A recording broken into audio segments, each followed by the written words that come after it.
Sweet ಶಾವಿಗೆ ಉಪ್ಪಿಟ್ಟು ಮಾಡೋದು ಹೇಗಂತ ನೋಡೋಣ ಬನ್ನಿ. ಮೊದಲಿಗೆ 2 ಕಪ್ನಷ್ಟು ನಿಲಾನ್ಸ್ ಶಾವಿಗೆನ ತಗೊಂಡಿದ್ದೀನಿ.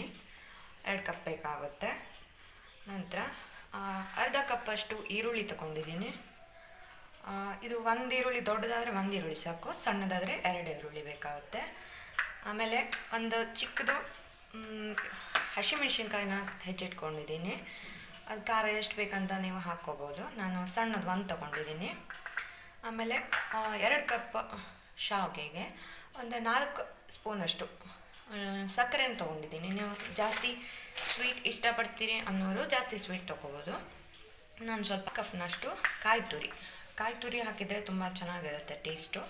ಹಾಗಾಗಿ ಒಂದು ಅರ್ಧ ಕಪ್ನಷ್ಟು ಕಾಯಿ ತುರಿನ ತೊಗೊಂಡಿದ್ದೀನಿ. ಆಮೇಲೆ ರುಚಿಗೆ ಬೇಕಾದಷ್ಟು ಉಪ್ಪನ್ನ ಹಾಕ್ಕೋಬೇಕಾಗುತ್ತೆ. ಸೊ ಉಪ್ಪು ತೊಗೊಂಡಿದ್ದೀನಿ. ಒಂದೆರಡು ಎಸ್ಲು ಕರಿಬೇವು ತೊಗೊಂಡಿದ್ದೀನಿ. ಆಮೇಲೆ ಒಂದು ಅರ್ಧ ಟೀ ಸ್ಪೂನಷ್ಟು ಸಾಸಿವೆ, ಆಮೇಲೆ 1 ಟೀ ಸ್ಪೂನಷ್ಟು ಉದ್ದಿನಬೇಳೆ, ಆಮೇಲೆ ಕಡಲೆಬೇಳೆ ಬೇಕಿದ್ರೆ ಕಡಲೆಬೇಳೆ ಹಾಕ್ಕೋಬೋದು. ನಾನಿಲ್ಲಿ ಹೆಸರುಬೇಳೆ ತೊಗೊಂಡಿದ್ದೀನಿ, ಸ್ವಲ್ಪ ಚೇಂಜಸ್ ಇರಲಿ ಅಂತ. ಆಮೇಲೆ ಅಡುಗೆ ಎಣ್ಣೆನ ತೊಗೊಂಡಿದ್ದೀನಿ, ಒಂದು 2 ಟೇಬಲ್ ಸ್ಪೂನಷ್ಟು. 2 ಟೇಬಲ್ ಸ್ಪೂನಷ್ಟು ಆಯಿಲ್ ಹಾಕ್ತಾಯಿದ್ದೀನಿ. ತುಪ್ಪ ಬೇಕಂದ್ರೆ ನೀವು ಹಾಕ್ಕೋಬೋದು. ಎಣ್ಣೆ ಕಾದ ನಂತರ ಸಾಸಿವೆನ ಹಾಕ್ಕೊತಾ ಇದ್ದೀನಿ. ಸಾಸಿವೆ ಚಿಟಪಟ ಆದಮೇಲೆ ಉದ್ದಿನಬೇಳೆ, ಆಮೇಲೆ ಹೆಸರುಬೇಳೆನ ಹಾಕ್ಕೊತಾ ಇದ್ದೀನಿ.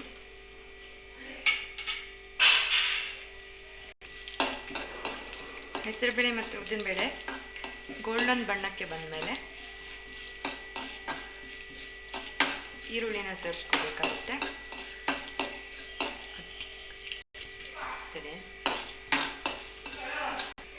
ಸಾಸಿವೆ, ಉದ್ದಿನಬೇಳೆ ಮತ್ತು ಹೆಸರುಬೇಳೆ ಕೆಂಪಾದ ತಕ್ಷಣ ಕರಿಬೇವಿನ ಸೊಪ್ಪು ಹಾಕ್ಕೊತಾ ಇದ್ದೀನಿ. ನಂತರ ಹಸಿಮೆಣಸಿನ್ಕಾಯಿ ಹಾಕ್ಕೊತಾ ಇದ್ದೀನಿ. ನಂತರ ಈರುಳ್ಳಿಯನ್ನು ಸೇರಿಸಿ ಒಂದು 10 ನಿಮಿಷ ಫ್ರೈ ಮಾಡ್ಕೊತಾ ಇದ್ದೀನಿ. ಉಕ್ಕೋಬಿಟ್ಟಿತ್ತು. ಒಂದು 10 ನಿಮಿಷ ಈರುಳ್ಳಿನ ಎಣ್ಣೆಲಿ ಹೀಗೆ ಫ್ರೈ ಮಾಡ್ಕೋಬೇಕಾಗುತ್ತೆ.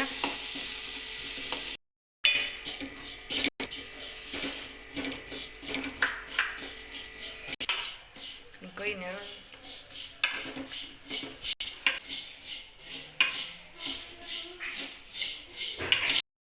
2 ಕಪ್ ಶಾವಿಗೆಗೆ 4 ಕಪ್ ನೀರನ್ನು ಬಿಸಿ ಆಗೋಕೆ ಇಟ್ಟಿದ್ದೀನಿ.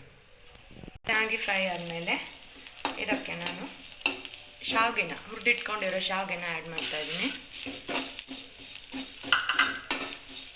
2 ಕಪ್ ಶಾವಿಗೆನ ಆ್ಯಡ್ ಮಾಡ್ತಾಯಿದ್ದೀನಿ. ಒಂದು 2 ನಿಮಿಷ ಫ್ರೈ ಮಾಡಬೇಕಾಗುತ್ತೆ.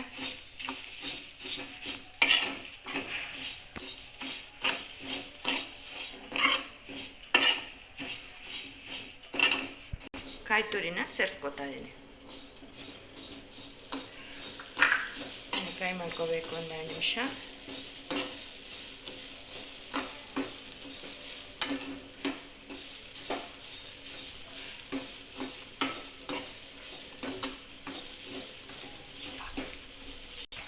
ಇವಾಗ ಇದಕ್ಕೆ ರುಚಿಗೆ ಬೇಕಾದಷ್ಟು ಉಪ್ಪನ್ನು ಹಾಕ್ತಾ ಇದ್ದೀನಿ.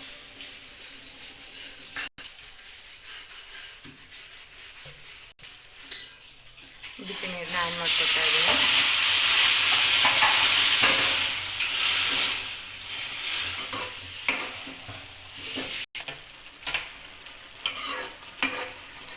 ಶಾವಿಗೆ ಹೇಗೆ ಕುದೀತಾ ಇರಬೇಕಾದ್ರೆ ಸಕ್ಕರೆನ ಸೇರಿಸ್ಕೊತಾ ಇದ್ದೀನಿ.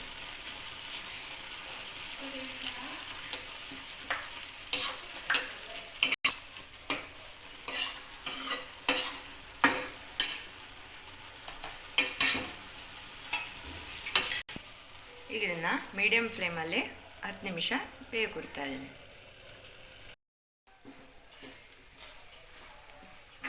ಶಾವಿಗೆ ಉಪ್ಪಿಟ್ಟು ಸರಿಯಾಗಿ ಬೆಂದಿದೆ.